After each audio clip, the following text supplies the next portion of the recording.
할렐루야. 오늘도 참으로 좋은 날입니다. 완연한 봄 날씨의 기운이 느껴집니다. 오늘 은혜 받으실 말씀은 이사야 42장 3절과 13절의 말씀 제가 봉독합니다. 상한 갈대를 꺾지 아니하며 꺼져가는 등불을 끄지 아니하고 진실로 정의를 시행할 것이며 야훼께서 용사같이 나가시며 전사같이 분발하여 외쳐 크게 부르시며 그 대적을 크게 치시리로다. 본문의 말씀을 근거로 용사의 열심, 하나님의 열심에 대해서 함께 은혜 나누기를 원합니다. 구약 성경에 열심이 특심한 선지자가 있었습니다. 엘리야입니다. 만군에 야하여 내가 하나님을 향하여 열심히 유별하오니 특심하오니 특별한 열심이 있었다고 고백합니다. 신약 성경에도 베드로가 둘째가라면 서러울 정도로 정말 말보다는 행동이 앞서고 마음이 앞선 베드로인 것을 볼 수 있습니다. 부지런하고 열심히 있는 사람들을 하나님은 신구약을 통하여 현재도 사용하고 계신 것을 볼 수 있습니다. 열심은 다른 말로 어떤 일을 이루고자 하는 에너지자 동력이 될 수 있습니다. 첫 번째, 누가 열심을 내는가? 먼저는 부족함을 느끼는 자가 열심을 냅니다. 음식은 모자람이 없게 하되 자식을 양육하고 가르치고 또 돌보는 데 있어서는 약간 모자라게 하라는 옛 선배들의 말이 있듯이 이스라엘 백성들처럼 자꾸 물고기를 잡아주지 말고 물고기 잡는 법을 가르쳐 주듯이 넘치는 것보다는 부족함이 나을 때가 있는 겁니다. 그런 면에서 우리 인생을 살아가면서 상대적으로 내가 작아지고 열등감, 피해의식, 여러 가지 아픔과 그 연약한 부족함이 느끼는 것이 마이너스로만 보면 굉장히 괴로운 일이지만 그 부족함 때문에 내가 그 부족함을 만회하기 위해서 열심을 낸다면 오히려 그 사람에게는 그 부족함이 어떤 일을 성취하고 성공을 하는 데 있어서 큰 재료가 되기도 합니다. 그래서 스타 강사 김미경 씨가 했던 말 중에 꿈의 재료가 뭐냐? 꿈의 재료는 결핍이다. 우리의 결핍과 부족함이 오히려 더 큰 일을 성취해내는데 큰 도움이 된다는 이 말입니다. 알래스카라든가 하와이 원주민들이 정부에서 주는 어떤 혜택 때문에 여러 가지 그 원주민 지역 속에서 어떤 주류 사회가 되지 못하고 어떤 배급을 받아먹는 어떤 거기에 너무 익숙해져서 궁핍함을 못 느끼는 것을 볼 때 안타까운 것을 볼 수 있습니다. 또한 분명한 비전과 목표가 있는 자가 열심을 내게 되어 있습니다. 배달의 민족 김봉진 의장이 더 기빙 플래지라고 해서 워런 버핏, 빌 게이츠 기부 클럽에 우리나라에서 첫 번째, 세계에서 219번째로 전 재산의 절반을 기부하겠다고 했는데 이 김봉진 이 의장이 신문 인터뷰에서 내가 이만큼 이룬 것은 신의 축복과 운이 좋았기 때문이다.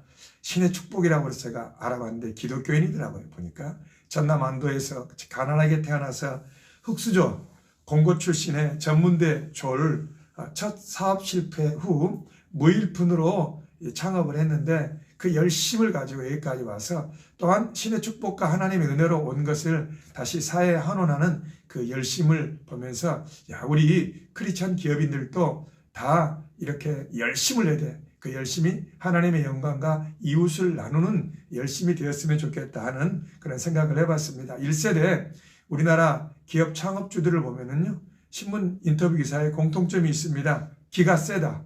확신이 있다. 그러니까 기가 세고 확신이 있고 분명한 신념과 목표가 있었기 때문에 어려운 시대 가운데 그 일들을 이루셨겠죠. 이처럼 분명한 비전과 목표가 있는 자는 반드시 어떤 열심을 가지고 일을 이루게 되어 있음을 볼 수 있습니다. 또한 잘못된 종교적 열심은 안 되고 사람을 죽이기도 하는 것을 볼 수 있습니다.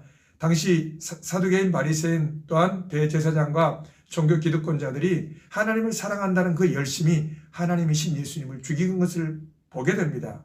무지하고 잘못된 깨달음의 열심이 이단 보십시오. 얼마나 사람을 황폐하게 하고 죽입니까? 사도 바울이 예수를 알기 전 유대교에 가는 열심을 가지고 그가 하나님을 이해하는 열심으로 그 열심을 낸 것이 교회를 핍박하고 예수 그리스도를 핍박하는 것이었습니다. 그래서 우리는 바른 믿음 가운데 올바른 열심을 내야 될 줄 믿습니다. 중세 시대에도 많은 마녀 사냥이라든가 기득권 교회가 그 교회를 지키기 위해서 얼마나 많은 사람들을 그 교권과 교리 때문에 수많은 사람들을 화형시키고 죽였던 것을 볼 수 있습니다. 그래서 여러분들은 열심을 내되 무조건적인 열심이 아니라 야고보서 3장 17절의 말씀처럼 오직 위로부터 난 지혜는 첫째 성결하고 다음에 화평하고 관용하며 양순하고 또한 긍휼과 선한 열매가 가득하고 편견과 거짓이 없나니 열심은 좋은데 다른 사람을 피해주거나 해치거나 덕이 안 된다 아니고 열심도 좋지만 마음을 같이 하는 것이 중요하고 그 공동체의 덕을 세우는 것이 중요하고 또한 사람을 세우며 그 일을 통하여 그 열심을 통하여 그리스도를 영화롭게 하는 것이 더 귀한 줄 믿으시기 바랍니다.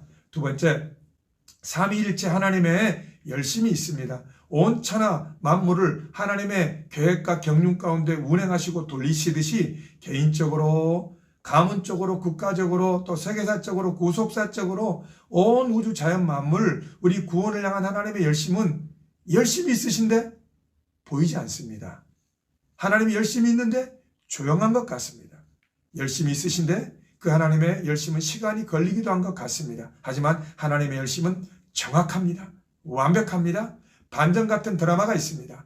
요셉을 통해서 또한 에스더를 통해서 다니엘을 통해서 하나님은 일을 이루시되 지금 실패한 것 같고 지금 낭망에 처한 것 같고 지금 어려움에 처한 것 같지만 하나님의 열심으로 반드시 반전시키며 하나님의 뜻을 선하게 이루는 것을 볼 수 있습니다. 그래서 우리는 하나님의 뜻이 이루어지지 않는다고 해서 다급해하는 우를 범해서는 안 됩니다. 하나님은 하루와 천년이 같은 시간대이기 때문에 우리가 급할 뿐이지 하나님은 급할 게 없으십니다. 하나님은 여유가 있으신 것 같지만 아브라함을 마침내 믿음의 사람으로 변화시키고 모세를 연단하시며 야곱을 하나님의 사람 이스라엘로 변화시키고 수많은 성경 인물들을 하나님이 만들어 가시는 것을 볼 수 있습니다. 그래서 한 개인과 공동체를 변화시키시는 하나님의 열심 보이지 않지만 하나님은 마침내 하나님의 사람들로 변화시키는 것을 볼 수 있습니다. 그런 의미에서 우리가 빨리 항복하고 빨리 하나님께 순종하는 길이 그 하나님의 뜻을 깨닫는 길이기도 합니다. 그래서 우리는 시편 37편에 행악자를 위하여 불평하지 말라는 말씀을 기억하고 지금 당장 내 방법, 내 뜻, 내 계획대로 이루어지지 않는다고 해서 불평할 것이 아닙니다. 하나님은 때로 우리 개인을 이끌어 가실 때 일일이 가정을 설명해 주지 않고 일방적으로 이끌어 가실 때 있습니다. 이해되지 않고 고난이 다가오고 오해가 생기고 어려움이 있고 낙심될 일이 있는 것 같지만 하나님께서는 그 가정 가운데 하나님의 열심으로 주님의 뜻을 우리를 통하여 이루시는 줄 믿으시기 바랍니다. 그래서 하나님의 역사의 물맷돌은 빨리 돌아가지 않습니다. 천천히 돌아갑니다. 하지만 하나님의 역사에 물맷돌에 들어가는 모든 것은 들어가고 난 다음에 가루가 되고 나오는 겁니다.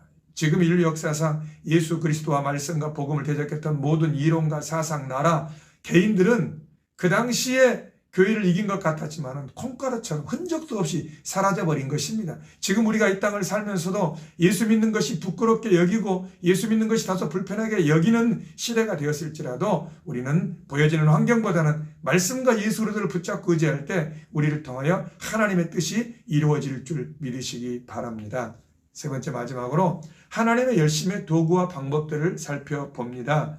하나님께서 우리에게 하나님의 열심과 하나님의 특유의 방법들로 하나님의 뜻을 이루어가는데 어느 원로 목사님의 설교 내용이 생각이 납니다. 기독교인에게 세 가지 성례가 있는데 첫 번째 성찬, 두 번째 침례, 그 다음에 세 번째가 고난.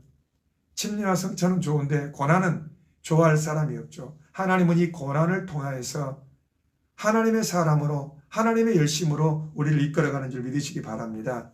여러분, 하나님께서 고난을 통해 그냥 자연인인 한 인생을 세상과 나는 간고 높고 오직 구속한 주만 보이기 위하여서 우리를 훈련하고 단련하는 줄 믿으시기 바랍니다. 하나님의 목표, 하나님의 열심은 우리 개인이 모든 다른 부수적인 조건들이 다 떨어져 나갈지라도 하나님 한 분 남아있을 때 나와 하나님 그 한 분으로 인해서 내가 만족하고 기뻐할 수 있느냐? 거기까지 하나님의 열심은 우리를 이끌어가는 줄 믿으시기 바랍니다. 왜? 그 하나님 한 분만이 변하지 않는 절대 진리이기 때문에 그렇습니다. 갈라디아서 4장 19절에 사도 바울이 나의 자녀들아 너희 속에 그리스도의 형상을 이루기까지 다시 너희를 위하여 해산하는 수고를 하노니 우리 안에 예수 그리스도의 형상을 이루기까지 사도 바울이 수고했듯이 하나님께서는 하나님의 열심으로 우리가 점점점 예수의 사람, 예수 향기 나타내는 사람, 예수를 닮은 사람, 우리의 모든 언행 심사가 그리스도 예수께 잡힌 바 되어진 노력하는 수준이 아닌 예수 되어진 것을 훈련시키고 연단시키는 줄 믿으시기 바랍니다. 그래서 우리는 고난의 문제를, 어려움의 문제를, 답답한 문제를 그 문제 자체로 어려워할 것이 아니라 시편 23편의 말씀처럼 하나님은 이 문제의 원수 앞에서 그 밥상을 잘 소화하고 먹으면은 우리 이제 영적 근육이 더 단단해져서 더 한 단계 높은 신앙의 성숙으로 가는 것입니다.